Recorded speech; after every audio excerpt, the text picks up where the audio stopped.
Hello students, कैसे हो आप सब। उम्मीद करता हूँ आप और आपकी जो स्टडी है वो बहुत अच्छी चल रही है। आज की वीडियो में हम चैप्टर नंबर 8 आपका जो ट्रिग्नोमेट्री है उसकी हम एक्सरसाइज के क्वेश्चंस को सॉल्व करने वाले हैं। लास्ट वीडियोस में हमने इसकी एग्जांपल्स को डिस्कस किया था, उससे पहले हमने इसका बेसिक, उससे पहले हमने इसका रोड मैप। तो ये आपका सारा रोड मैप है जस्ट आपको दिखाने के लिए कि इसमें हम टी रेशो से संबंधित क्वेश्चंस जो हैं वो करेंगे। अब ये आपका सारा बेसिक है, तो ये सब कुछ आपको आना चाहिए। इस वीडियो का लिंक आपको, सभी वीडियोस का लिंक आपको नीचे डिस्क्रिप्शन बॉक्स में मिल जाएगा, क्योंकि अगर आपको वो क्लियर होगा ना बेसिक, तो आपको क्वेश्चंस, बिलीव मी, ये चैप्टर आपका सबसे ईजीएस्ट चैप्टर होने वाला है। तो सबसे पहले फर्स्ट क्वेश्चन की बात करते हैं। अब देखो, आज की वीडियो के हमारे फर्स्ट क्वेश्चन की बात करते हैं। अगर आप फर्स्ट क्वेश्चन ध्यान से देखोगे ना, तो जिन बच्चों ने बेसिक किया उनको मेरा मतलब कि बात का इशारा जो है, जो मैं कहना चाह रहा हूँ वो समझ जाएंगे। In a triangle A B C right angled at B, जो बी पर राइट एंगल है, ये बहुत जरूरी है कि ये जो हमारा पॉइंट है ना, ये बी है, क्योंकि बी पर 90 का एंगल बन रहा है। ठीक है, अब उसके बाद ना, अब ए बी हमें दिया हुआ 24 सेंटीमीटर, बी सी इसकी हमें लेंथ दी हुई है 7 सेंटीमीटर। अब आपकी मर्जी, अब हो सकता है कोई बच्चा यहाँ पर ए लिख दे, यहाँ पर सी लिख दे। अब देखो फर्स्ट पार्ट में, देखो फर्स्ट पार्ट में क्योंकि साइन ए कॉस ए की बात हो रही है, और अगर हमने बेसिक देखा है तो मैं हमेशा आपको प्रेफर करूंगा कि यहाँ पर आप ए लिखो, यहाँ पर आप सी लिखो। अब देखो, मैंने आपको ना बेसिक में बताया था कि सबसे पहला क्वेश्चन ही यही आएगा कि इसमें अब इन दोनों में साइन की वैल्यू पूछी है, दोनों में कॉस की वैल्यू पूछी है, पर यहाँ पर ए है, यहाँ पर सी है। और मैंने आपको यही बताया कि जो एंगल फाइंड, मतलब जो एंगल यहाँ पर लिखा हो ना, उसको यहाँ पर बना लिया करो। ठीक है, अब देखो, अब उन्होंने ना हमें यहाँ पर ए बी की वैल्यू दी है। ए बी कितना है हमारा 24 सेंटीमीटर। अब बी सी कितना है हमारा 7 सेंटीमीटर। अब दो साइड्स हमें गिवन है, तीसरी साइड हमें निकालनी पड़ेगी। अब क्योंकि ये एक राइट एंगल ट्रायंगल है, तो बाय पाइथागोरस थ्योरम, हम एग्जाम्पल्स में भी ऐसे क्वेश्चंस कर चुके हैं।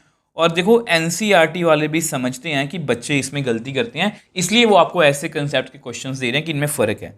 हाइपोटेन्यूज का square is equal to perpendicular square plus base square. इसको आप ऐसे लिखना चाहते हो ऐसे लिख सकते हो। अब आपको पता है कि हाइपोटेन्यूज कितना है हमारा ए सी, परपेंडिकुलर इस क्वेश्चन में तो हमारा बी सी है, और बेस हमारा ए बी है। ठीक है जी, अब यहाँ पर हम वैल्यू फिल कर लेते हैं। ए सी की वैल्यू मुझे निकालनी है। बी सी कितना है मेरा 7, ए बी कितना है मेरा 24, विच एम्प्लाइज, अब देखो ए सी का स्क्वायर, अब 7 का स्क्वायर कितना होगा 49, 24 का स्क्वायर कितना होगा 576। तो अगर हम इसमें ये ऐड करते हैं तो कितना आएगा 625। तो ए सी कितना आ गया, प्लस माइनस नहीं लिखूंगा, मैं आपको हमेशा बोलता हूँ, क्योंकि लेंथ कभी नेगेटिव नहीं हो सकती। अब वैसे मैं आपको बता दूं कि मुझे पता है, देखो अगर आपको नहीं पता ना कि इसके फैक्टर्स कैसे, मतलब इस तरह कर लिया करो, 5 1 ज़ा 5, 5 2 ज़ा 10, और 5 5 ज़ा 25। तो यहाँ पर भी कुछ इस तरह से बनेगा। ठीक है, तो यानी कि बेसिकली मुझे तो पता है, तो इसको मैं ऐसे लिखूंगा, ये मैंने आपके लिए बताया है कि इसको आप ऐसे लिख सकते हो, और इसमें से पेयर बाहर आएगा तो 25 आ गया। अब ए सी हमारा 25 सेंटीमीटर आ चुका है। ठीक है, तो यानी कि यहाँ पर हमारी ट्रायंगल जो है वो कंप्लीट है। ठीक है, अब हमारी ट्रायंगल जो है वो कंप्लीट है, यहाँ पर 25 सेंटीमीटर लिख लो। अब हमें उन्होंने पूछा फर्स्ट पार्ट में, अब उन्होंने पूछा कि हमें जी बता दो साइन ए की वैल्यू।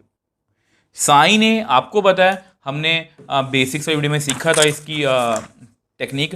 पंडित बद्री प्रसाद हर हर बोले, एस सोना चांदी तोले, एस के ऊपर पी बाई एच है, तो यहाँ पर मैं लिखूँगा पी बाई एच।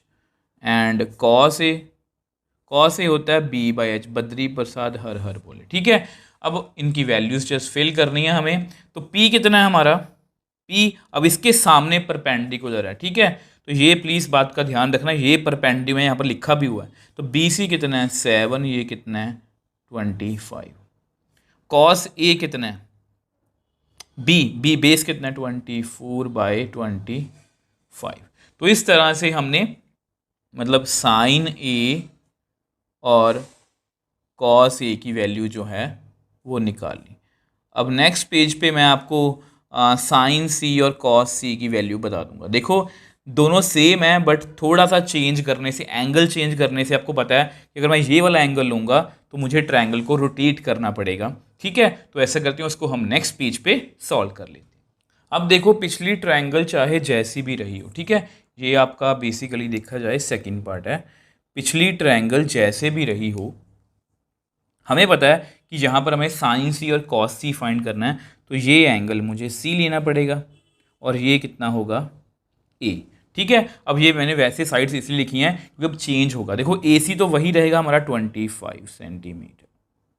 ठीक है, अब ए बी कितना है 24, मतलब याद करो पिछली बार ना ये बेस में था, अब ये कितना बन गया बेस। हमेशा परपेंडिकुलर और बेस जो हैं वो आपस में इंटरचेंज। अब देखो यहाँ पर हमें दोबारा से पाइथागोरस थ्योरम यूज़ करने की जरूरत नहीं है क्योंकि हमारे पास तीनों साइड्स हैं। तो उन्होंने पूछा क्या है हमसे, उन्होंने हमसे पूछा है साइन सी। ठीक है, नाउ साइन सी आपको पता है कितना, वैल्यू तो सेम रहेगी पी बाई एच, बस इस बार प्रॉब्लम मतलब कि चेंजेस क्या हुए हैं कि हमारा परपेंडिकुलर, इसके सामने परपेंडिकुलर है 24/25, आल्सो कॉस सी वो होता है बी बाई एच। अब बेस हमारा 7 है और हाइपोटेन्यूज 25 है। तो अगर आप दोनों के आंसर मैच करोगे ना, अगर आप दोनों के आंसर मैच करोगे तो इंटरचेंज है। ये पिछली बार कॉस ए की वैल्यू थी और ये पिछली बार साइन ए की वैल्यू थी। तो इस तरह से दोनों पार्ट्स को हमने सॉल्व कर लिया। देखो सिर्फ सी लिखने से और सिर्फ ए लिखने से हमारी वैल्यूज़ जो हैं वो इंटरचेंज मतलब चेंज हो गई काफ़ी। तो इस बात का आप ध्यान रखोगे, ये आपको पेपर में भी प्रॉब्लम क्रिएट कर सकता है और यहाँ से आपका एमसीक्यू भी निकल सकता है, जो आपको मतलब कि अगर आपके बेसिक क्लियर होंगे तो फिर आप वो एमसीक्यू आसानी से कर पाओगे। और कई बार आपको केस स्टडी के क्वेश्चंस में भी ऐसे क्वेश्चंस पूछ के आपको कंफ्यूज किया जा सकता है, तो इन बातों का आप ध्यान रखोगे। आई होप ये क्वेश्चन जो है ये आपको अच्छे से समझ में आया है। आपने ऐसी छोटी छोटी बातों का ध्यान रखना है ताकि आपको पेपर में जो है वो दिक्कत ना आए। अब इसी तरह का सेकेंड क्वेश्चन है, उसको भी डिस्कस कर लेते हैं। अब देखो ये आपका सेकंड क्वेश्चन है, तो जिस तरह से फर्स्ट क्वेश्चन था उसी तरह का ये सेकंड क्वेश्चन है, ऑलमोस्ट सेम है।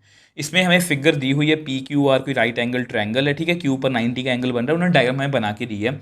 Find tan p minus cot R. तो देखो दोनों अलग अलग हैं, बेसिकली हमें करना कुछ नहीं है। यहाँ पर पेपर में प्लस भी आ सकता है, माइनस, मल्टीप्लाई कुछ भी आ सकता है, हमें बस tan p और कॉट पर ध्यान रखना है। अब tan p चाहिए और मुझे कॉट आर चाहिए। ठीक है, तो यहाँ पर जिस तरह से डायग्राम दी हुई है उसके अकॉर्डिंग मैं पहले कोशिश करूँगा कि कॉट आर फाइंड कर लूँ, क्योंकि यहाँ पर आर नीचे है। ठीक है, तो मैं क्या करूँगा, इसी के अकॉर्डिंग सॉल्व करने की कोशिश करूँगा। तो मैं इसको एक बार एंगल मानूंगा। ठीक है, अब आपको पता है by Pythagoras theorem, by Pythagoras theorem, तो इस क्वेश्चन की आप इस कंसेप्ट की इंपॉर्टेंस आप समझ सकते हो कि दूसरा क्वेश्चन सेम उसी तरीके से पूछा गया। ठीक है, तो इसको ऐसे लिख लो। अब आपको पता है कि आपका हाइपोटेन्यूज हमेशा टीडी साइड जो है वो पी आर है। ठीक है, परपेंडिकुलर एंगल के सामने इस बार परपेंडिकुलर मान लो। ठीक है, इसका नेम ही लिख लेते हैं, तो इसको आप पी क्यू लिखो। ठीक है, बेस कितना है हमारा क्यू आर। अब वैल्यूज फिल कर लेते हैं, फिर आपको दिक्कत नहीं आएगी। पी आर कितना है हमारा 13, पी क्यू कितना है हमारा 12 और क्यू आर हमें निकालना है। एक बार ट्रायंगल पूरी होगी फिर दोनों मतलब वैल्यूज आराम से आ जाएंगी। तो ये होता है 169, ये होता है 144 प्लस क्यू आर का स्क्वायर।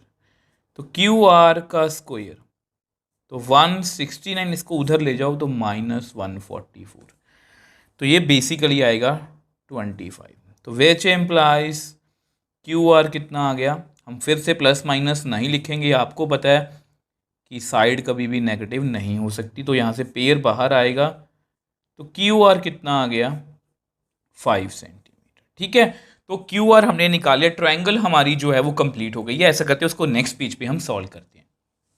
अब देखो आपको पता है कि ये ट्रायंगल हमारी कंप्लीट हो गई है। तो जैसा कि मैंने आपको बताया था यहाँ पर आर पड़ा है, तो मैं कॉट आर की वैल्यू निकालने की कोशिश करूँगा।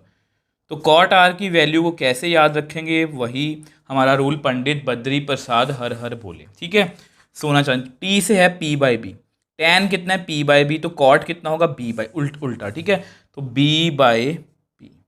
अब हमारा बेस कौन है, तो बेस हमेशा नीचे वाला होता है, तो 5 और परपेंडिकुलर कितना है हमारा 12। तो प्लीज़ इस बात का ध्यान रखोगे, तो क्योंकि ना अगर आपने वैल्यूज़ में थोड़ी बहुत भी गड़बड़ कर दी ना, तो आपका पूरा क्वेश्चन, मतलब आप tan की वैल्यू को भी गलत लिख सकते हो और cot की वैल्यू को भी गलत लिख सकते हो। तो ये हमने cot r निकाल लिया, ठीक है। इसको समझाने के लिए देखो जूनियर के जिस तरह से मैं कर रहा हूँ, देखो मैं आपको इस तरह समझा रहा हूँ कि ये ट्रायंगल है।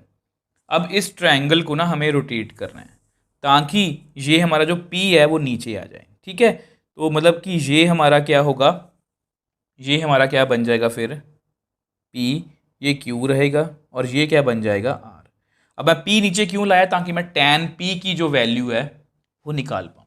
तो अब देखो ये हमारा यहाँ पर P आ चुका है, ठीक है। आपको फिर से बोल रहा हूँ, आपको ऐसे करने की जरूरत नहीं है, आप यहाँ से भी कर सकते हो। आपको टीचर ऐसे ही करवाएंगे कि ये अगर P है तो इसके सामने परपेंडिकुलर है। मैं जस्ट आपको थोड़ा सा एक्सप्लेन करके बता रहा हूँ, आप वैसे भी कर सकते हो। मैं ये नहीं कर रहा कि वो तरीका गलत है, ठीक है। अब आपको पता है PQ कितना बन गया, PQ बन गया जी 12 सेंटीमीटर, RQ 5 सेंटीमीटर। देखो वैल्यू तो RQ की 5 रहेगी, ठीक है, वैल्यू तो PQ की 12 रहेगी, बट उसकी पोजीशन चेंज हो गई, 12 नीचे आ गया, 5 ऊपर चला गया, तो ये हमेशा 13 रहेगा। अब हमें वैल्यू किसकी फाइंड करनी है, आपको पता है नाउ tan P, ठीक है। अब आपको पता है tan कितना होता है P/B। अब इसके सामने क्या परपेंडिकुलर, परपेंडिकुलर हमारा कितना है 5 और बेस कितना है हमारा 12। तो जिस तरह से मैंने आपको बताया था कि अगर आपने P और R में गड़बड़ कर दी तो आपकी वैल्यूज़ उलट पुलट हो सकती हैं, ठीक है। तो अब उन्होंने कैलकुलेट करने को क्या बोला है, नाउ उन्होंने बोला tan P minus cot R। तो tan P की वैल्यू भी 5/12 है, cot R की वैल्यू भी 5/12 है, तो 0 आ गई। तो इस तरह से हमने इस क्वेश्चन को बहुत ईजिली सॉल्व कर लिया, और ये क्वेश्चन ना बहुत इंपॉर्टेंट है, ध्यान से करना है। इनफैक्ट ये नहीं, दोनों क्वेश्चन जो पहले दोनों क्वेश्चंस किए हैं, क्योंकि नॉर्मली वो पेपर में हमेशा आपको यही देंगे कि कोई ट्रायंगल दे दी, वो उल्टे पुल्टे आपसे एंगल पूछेंगे। जैसे यहाँ पर ट्रायंगल हमें ये वाली दी थी, हमने ट्रायंगल को कंप्लीट तो कर लिया पाइथागोरस से। अब उसके बाद इस बात का ध्यान रखना है कि कॉट आर पूछा तो आर नीचे चाहिए, ठीक है, टैन पी पूछा तो पी नीचे चाहिए। तो इस बात का आप ध्यान रखोगे तो आपको इससे किसी भी क्वेश्चन में कोई दिक्कत नहीं आएगी। अगर आपको फिर भी, देखो मैंने पूरे एफर्ट्स लगाए दोनों क्वेश्चन को करवाने में, अगर वो फिर भी कोई डाउट है इस क्वेश्चन को लेके, एग्जाम्पल्स को लेके, या मैथ्स में किसी भी टॉपिक को लेके, तो आप बिना सोचे समझे मुझे नीचे कमेंट बॉक्स में लिख सकते हो, मुझे इंस्टाग्राम डायरी पर मैसेज भेज सकते हो, मैं हमेशा आपका रिप्लाई करता हूँ। अगर आपको वीडियो थोड़ी सी भी हेल्पफुल लगी तो वीडियो को लाइक कीजिए, शेयर कीजिए और इस चैनल को सपोर्ट कीजिए।